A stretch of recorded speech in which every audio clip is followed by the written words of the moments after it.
YouTube, what's good, man? Back in this bitch with another motherfucking video. For all my return subscribers, what's good? I appreciate y'all. For my new subscribers, what's up? My name Hardy. If y'all don't know about me, I like to hop straight into the video.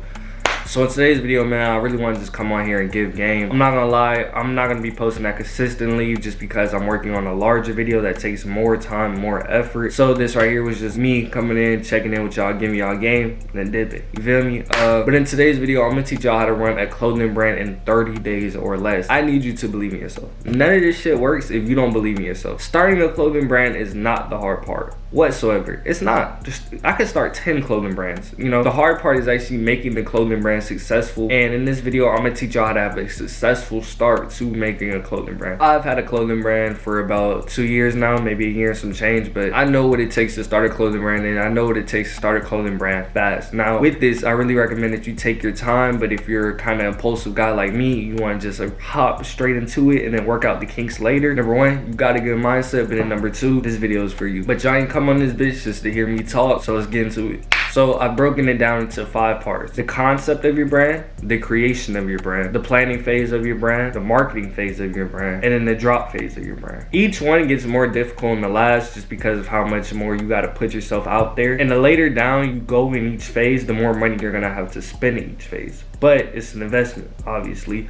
You know, you're planning to actually get the money back. But let's go ahead and get into the first phase, which is actually the concept phase of making a brand. So what do I mean by the concept phase? Well, this is where you come up with the meaning behind your brand and the name of your brand, and also the aesthetic and the vibe that your brand is gonna have. This is where you plan for your brand. What do you want your brand to be? Do you want to be the next Supreme, or do you just want to be a Nike? You know what I mean? You want to be luxury streetwear where it's super hard to get a shirt, or do you want to be an affordable brand that makes nice clothes? If you were going to take the longest in any of these phases, this right here would be it. Because with this phase, the rest of the phases matter. This is the building block of the phase. So if your clothing brand was a house, this is the floor, this is the foundation, this is the structure, because so much of whatever else you're doing relies on this. Let's talk about coming up with the meaning behind your brand. Your clothing brand does not always need to have a meaning. I have personally met clothing brand owners who have dope clothing brands, but their clothing brands don't have a meaning. If that's the case, that's what you're going for, then this part doesn't really apply to you, but I'm assuming that you want to make meaningful clothing brands. But generally, whenever you're making a clothing brand, you do want to have a meaning, and I can't tell you how to come up with the meaning behind your clothing brand. When coming up with the meaning behind your clothing brand, you want to look at yourself, right? You want to take a look in the mirror. You want to ask yourself, what are the principles that you stand on? What is the messages that you want to teach? When you have a son or a daughter, what is some of the things that you're going to explain to them, how the world works? And with that, you want to come up with the meaning behind your clothing brand. I'd say in most cases, your clothing brand is really supposed to be a reflection of you. Anything you do not stand on, you're not supposed to make a clothing brand about. So if I know I don't take perks, drink lean, or do anything like that, then why would I make a clothing brand that promotes that type of stuff? If I know I don't support having casual sex on a day-to-day basis, then why would I make a clothing brand that says that? Your clothing brand says a lot about you, and it should, because it should be a meaningful thing. And then the concept of your clothing brand is really going to help with the next part, which is coming up with a name for your clothing brand. You do not want something a generic name. You want to sit on that name for a while. You want to make sure you have a name that rolls off the tongue. You want to make sure your name is something meaningful. Make sure it doesn't have a word that's super repetitive, like savage, supreme, or anything along those lines. Your name should stem from the meaning behind your clothing brand, and the meaning behind your clothing brand should stand on the principles behind yourself. So everybody's meaning and name should not be the same, because we're all unique people and we all have different values and different things that we stand on. This phase is super important because it affects everything from how you're marketing to the designs behind your brand to the future of your brand. Next is the creation. This is where you play creative artist. This is generally, to me, is the most fun part of your brand. The creation phase is basically where you're starting to bring your vision to life, just,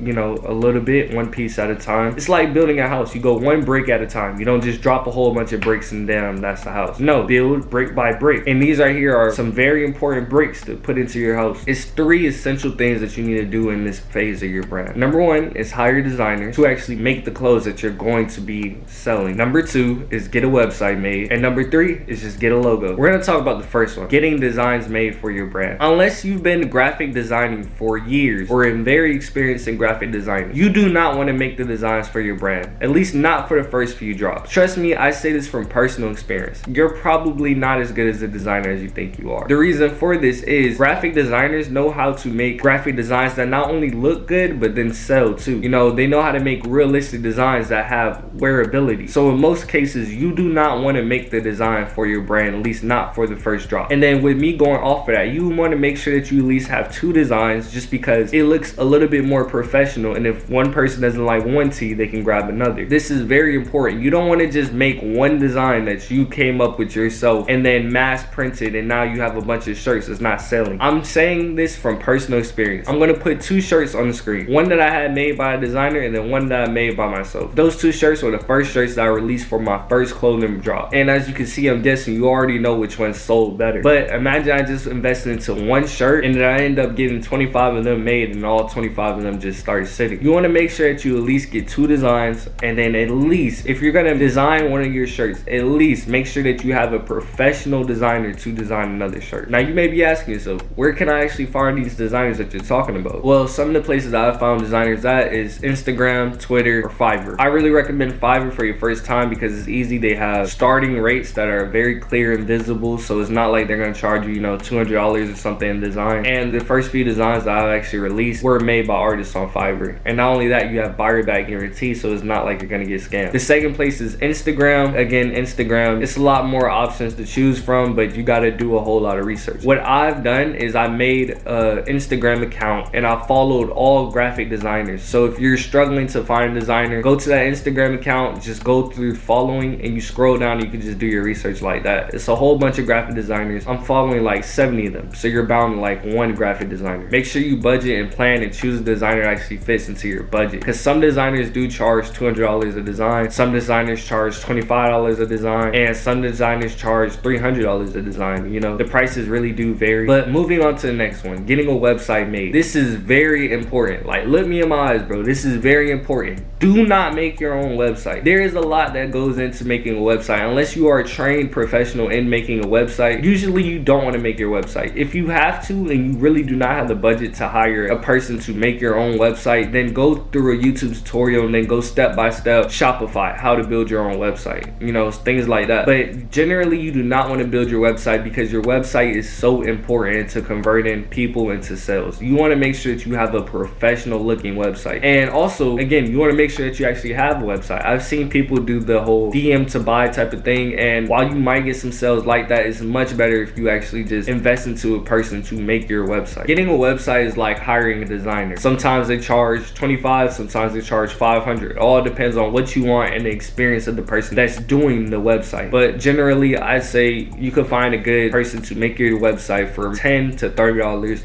on Fiverr. I'll link some website designers. Basically what you want to do is you want to take pictures of other clothing brand websites and then just show them, hey, I want a website and I want it like this. With the platform that you're actually going to be making a website with, I would recommend Shopify. I do not recommend Rico Cartel. I had a friend who was screwed over by Rico Cartel. But not only with Shopify, you can add apps that'll actually help with marketing and selling your clothes. So I could have a countdown on my website. If I'm doing a sale that's a limited time sale or stuff like that. It's just certain shit like that you cannot do with Rico Cartel. And also Rico Cartel do not have the same in-depth analytics as Shopify do, and whenever you're running a business, analytics is important. But now let's go ahead and move on to phase 3, which is actually the planning phase of your brand. The planning phase of your brand is basically me just explaining to you the difference between print on demand or finding a manufacturer. What a manufacturer is somebody to actually make the clothes, you know. And real quick, I forgot to mention, whenever you get the designer's final finished product, make sure you get a PNG. This is what you actually send to the manufacturers and whoever you're getting to make your clothes. This is actually how they put the design on the clothes itself. So yeah, that's very important. Make sure you get a PNG file. And then number 3 is the planning phase. So basically the planning phase is what I like to call whenever you're going to choose a direct to garment or a manufacturer printing. I'm going to quickly insert clips of what a direct to garment service is, just because I feel like they can can explain it way better than I can. But direct-to-garment services are best used for anybody with a very low budget trying to start. However, the quality isn't as good and you can never actually have direct control of the product. But let's just assume that you're not going the direct-to-garment way, like 90% of you are not going to. What you want to then do is find a manufacturer. Once you find the manufacturer, you want to hand him the PNG file, and basically what this is going to allow him to do is now start printing your design onto clothes. So the first thing first, right? You want to get the minimum. On your first drop, you're not going to sell out. I'm just being honest. Unless you got like a huge audience, like you're like a Poppy Q or a Jordan, where you just have this massive audience already built, or you have a lot of hype around the shirt, you're probably not going to sell out, which is okay. We all don't first sell out on our first try. So what you want to do is you want to get the minimum order amount, which is probably going to be around 25. And then you want to go get your 2 designs, right? You're going to get 12 of one design and 13 of one design. This is going to allow you variety and options, and in case one design isn't selling well, another design will. And also this is going to have variety for your stores, and which is going to make you look more professional, and you can make more content around it, because making content around one shirt would be really hard. Like, I'm just be honest with you. And content is how you market yourself, period. So this is actually really important. Which, speaking of the marketing, phase 4 is your marketing. You never want to invest into a product or a service without figuring out how are you going to market and how are you going to sell it. So always make sure you know how you're going to market a product before you invest in it at all. And this just isn't even with clothes, it's just anything, period. Say you were going to buy a cryptocurrency, don't invest into that cryptocurrency unless you know how they're marketing, how they're going to sell it. Don't never invest into something without having like a business plan of what you're going to do. And this right here is where you're going to start to make your business plan and your planning phase of what's going to happen. So there's mainly 3 ways you can go ahead and sell and move your product. Number 1, in stores.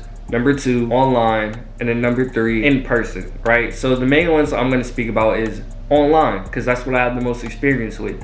But selling on the street is a viable option depending on where you live. If you live in Atlanta or California, then yeah, I'm pretty sure you could do it. And getting your clothes in stores is also a viable option. But I'm not going to speak on those in this video, so I'm just go straight into the selling your stuff online. So now, there's a few ways you can market, right? There's endless amounts of YouTube video. I'm not going to go over each and every way that you can market, but the main ones being Instagram ads, TikTok, Facebook ads, micro and macro influencers, and whatever else. There's so many ways that you can market. It's insane. And this is an important lesson. There's never a one size fit all with anything. Not with making a manufacturer, not with making design, not with having a meaning behind your brand. It's never a one size fits all for anything. It's whatever you're comfortable with and whatever is getting you results. So if you're not a comfortable person putting your face out there on the internet, then TikTok marketing might not be for you. Then you might have to go extreme, like only Instagram ads. If you're not really good with trying to get the lowest cost per click and all the analytic data and all that type of stuff, then you might be good on being on camera. So then you might be able to really go up there in that TikTok type of creator space. It's all really about what works for you. So do some research and find out what type of ways appeals to you more when it comes to marketing and selling your brand. Are you the type of person who just want to throw money at it and just let it do it? Or do you actually want to be more hands-on, where you're actually recording yourself and you're telling people about your product and things of that sort? And next is the final drop. This is the last part of this video. Now the final drop is actually where you get clothes made. Either that or you're doing a pre-order, which I really wouldn't recommend. I do not want to go over the pre-order strategy because personally I've never done the pre-order strategy, and doing the pre-order strategy can lead you in a lot of trouble. So this is actually the part where you get the clothes made. You hit up your manufacturer, or if you're doing direct to garment, you approach the direct to garment person, and then y'all want to get it together. Ask them, when do you feel like I can release these clothes, right? So if it's the first of the month, they say, hey, we're gonna get these clothes to you on the 13th. You want to go ahead and make your drop date the 20th. You at least want to give yourself a week of posting content and building anticipation before you drop. This is going to ensure that when you drop, that you have some eyes on you who's going to want to buy your product. So let's say you're doing TikTok as your marketing strategy. For those 7 days, you need to be making TikTok 2 to 3 times a day for them 7 days. And then once you finally drop, you need to make sure your Instagram page has content. Try to flesh it out some, you know? Then you need to make it clear and concise when you're dropping and then what time you're dropping. Make sure you put the Eastern Standard Time or whatever time zone you in. Make sure you include that in the caption. Then after that, it's all about just scaling your business from there. There's mad different ways to do free promotions, but I always feel like paid promotions is better if you know what you're doing.